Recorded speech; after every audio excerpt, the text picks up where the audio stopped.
million people, criminal aliens. We will begin moving them out day one, as soon as I take office, day one. Est-ce que vous savez ce que Trump pense, vous? Il n'y a personne qui sait ce qu'il y a dans sa tête. Alors, il y a personne qui peut deviner actuellement vers où tout ça s'en va.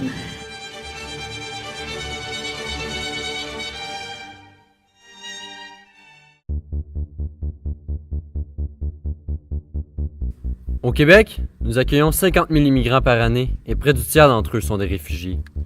Selon la Gendarmerie royale du Canada, plus de 10 000 demandeurs d'asile ont été interceptés dans les 8 derniers mois après avoir traversé la frontière de façon irrégulière au Québec seulement.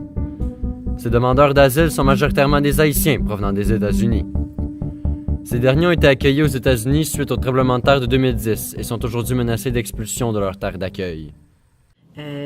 Par exemple, cet été, on a eu une vague. Là. Il y a eu 6 000 personnes qui ont quitté les États-Unis suite à un décret du président Trump qui, lui, a décidé que les visas temporaires qu'il avait émis à des populations qui avaient migré aux États-Unis, ces visas-là qui étaient expirés, étaient pour être expirés et non renouvelés. Mais le problème ne fait que commencer. Si Donald Trump exécute sa promesse de mettre fin aux Dreamers, plus de 800 000 immigrants devront quitter le pays. Cependant, les demandeurs d'asile ne proviennent pas uniquement des États-Unis. Plusieurs autres proviennent du Brésil, du Chili ou encore du Venezuela.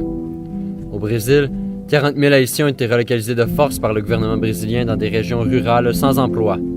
Alors, ces Haïtiens qui avaient été admis au pays suite au tremblement de terre doivent désormais quitter le pays pour survivre. Ils font le trajet du Brésil jusqu'au Canada, pas en avion s'il te plaît, de pays en pays à pied. Okay? 13 000 km. Donc c'est toute une histoire de vie qu'ils ont à raconter. Il y en a qui sont morts. Il y a une dame qui est venue dernièrement, son mari est mort pendant le trajet, qui est arrivée toute seule avec un enfant. Donc il y a vraiment des histoires tragiques parce que ces gens font des très longs trajets. De pays en pays, ils traversent des forêts, des choses terribles.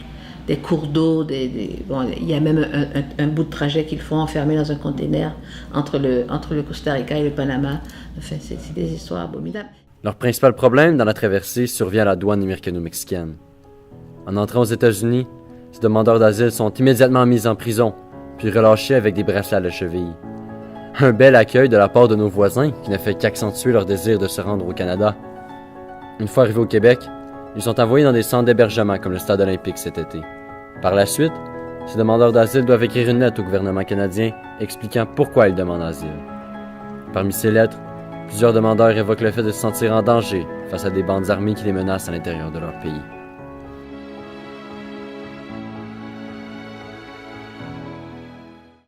Alors, eux ont décidé de se présenter à la frontière. Dans un premier temps, les premiers se sont présentés à la frontière pour faire une demande d'asile telle qu'on doit le faire. Mais ils ont été refusés parce qu'on ne justifiait pas que les États-Unis est un pays en danger pour eux. Okay. Alors, est apparue l'histoire du chemin Roxham, qui est le petit chemin de travers à travers le bois. En traversant les douanes de façon illégale, l'entente sur les tiers pays sûrs oblige le Canada à accepter les demandeurs d'asile ayant des motifs valables afin de les protéger. En principe, au pays, le demandeur d'asile doit attendre 60 jours avant de savoir si le Canada reçoit ou non sa demande d'asile. Mais dû à la vague d'immigration qui a commencé cet hiver, les demandes seront traitées dans la prochaine année. Si la demande est refusée, le demandeur d'asile peut en appel de la décision, un processus qui dure de 3 à 5 ans. Si cette demande est encore refusée, il peut faire une demande de considération humanitaire qui consiste à démontrer qu'il n'a aucun lien d'attachement avec le pays et que retourner dans ce pays compromet leur sécurité. Finalement, si leur demande n'est pas retenue après tout ce temps, ils sont retournés dans leur pays d'origine par avion. Le gouvernement prévoit que 10% des demandes faites cet été seront acceptées. Pendant tout ce temps d'attente, les enfants doivent aller à l'école et les demandeurs d'asile ont droit à un programme de santé appelé le programme de santé intérimaire. Par contre, ces services, pour le moindre idylliques, noircissent lorsque l'on apprend que les demandeurs d'asile ne peuvent pas travailler jusqu'à ce que leur demande soit acceptée, mais qu'ils ont droit à l'aide sociale. En effet, ces demandeurs d'asile ne pourront pas travailler même si le Québec manque actuellement de main-d'œuvre. Est-ce normal que le processus de demande d'asile puisse durer jusqu'à 7 ans? Est-ce acceptable de faire vivre ces demandeurs sans leur donner l'occasion de travailler? Quelle solution s'offre à nous? La plus grande solution, ça s'appelle la souveraineté du Québec. Parce que la souveraineté du Québec, ça veut dire que c'est nous qui aurions plein pouvoir sur l'accueil des réfugiés et le traitement des demandes. Actuellement, on ne peut rien faire. C'est le Canada qui gère ce bout-là. Alors, il faut que le Québec ait sa pleine souveraineté sur ce genre de compétences pour qu'on puisse agir en tant que tel, mais surtout agir différemment.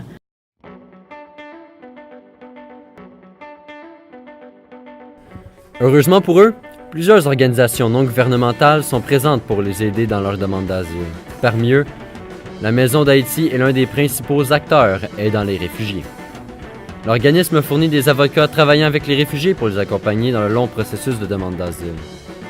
Plusieurs intervenants de la Maison d'Haïti sont des bénévoles aidant la saisie de dossiers, à l'accueil, à la rédaction des demandes d'asile et à la recherche de meubles. En plus, l'organisme offre des séances d'information sur une base régulière à propos du fonctionnement de notre système scolaire, du marché du travail et des lois et règles du système de santé. De plus, ils organisent différentes activités afin d'aider à l'intégration de ces nouveaux arrivants. Le travail qu'on fait, c'est un travail qui est exemplaire et je pense qu'on est un exemple de travail d'intégration. D'abord, par exemple, quand on regarde ce qu'on a fait dans le quartier ici, donc de construire une nouvelle maison d'Haïti et de participer à la revitalisation du quartier et de démontrer à tous les habitants du quartier qu'ils sont des citoyens puis qu'ils doivent participer à la revitalisation de leur quartier. Pour moi, c'est un exemple d'intégration. En 2016, la Maison d'Haïti a ouvert un centre d'art en raison du manque de vie culturelle. Cette salle permet l'exposition des créations des habitants du quartier, exposant ainsi une vitrine culturelle de la diversité. L'objectif est de démontrer que la culture haïtienne fait maintenant partie de la culture québécoise de Montréal. Des milliers d'Haïtiens ont mis leur vie en péril et ont tout laissé derrière eux avec l'espoir d'un meilleur avenir. Malheureusement, ils sont loin d'être les derniers. Il faut comprendre que les nouveaux arrivants ne parlent souvent pas français et qu'ils doivent s'intégrer à une culture qui leur est complètement étrangère. Au Québec, la peur de l'autre a suscité plusieurs réactions négatives à l'égard des demandeurs d'asile. Une peur dirigeant vers des enfants, car près de la moitié de ce groupe est composé de mineurs. Au lieu d'élever un mur de crainte entre eux et nous, apprenons à les connaître, car nous aussi, nous avons à apprendre. Heureusement, nous avons la chance d'avoir des organismes tels que la Maison d'Haïti, qui aident à l'intégration de ces réfugiés. Les demandeurs d'asile enrichissent notre culture. Ils nous aident à faire avancer la société québécoise. Prônons l'ouverture d'esprit et la diversité culturelle, car le bonheur réside dans l'amour et l'acceptation. Tous ensemble, rendons notre monde meilleur. Ça fait fuir les oiseaux, ça fait pleurer les abeilles, ça attire les nuages et fait ternir le soleil. Ça fait fuir les oiseaux et mourir les écureuils. Ça l'enlève des couleurs aux couleurs de l'arc-en-ciel. Ça fait fuir les oiseaux, fuir les oiseaux, fuir les oiseaux.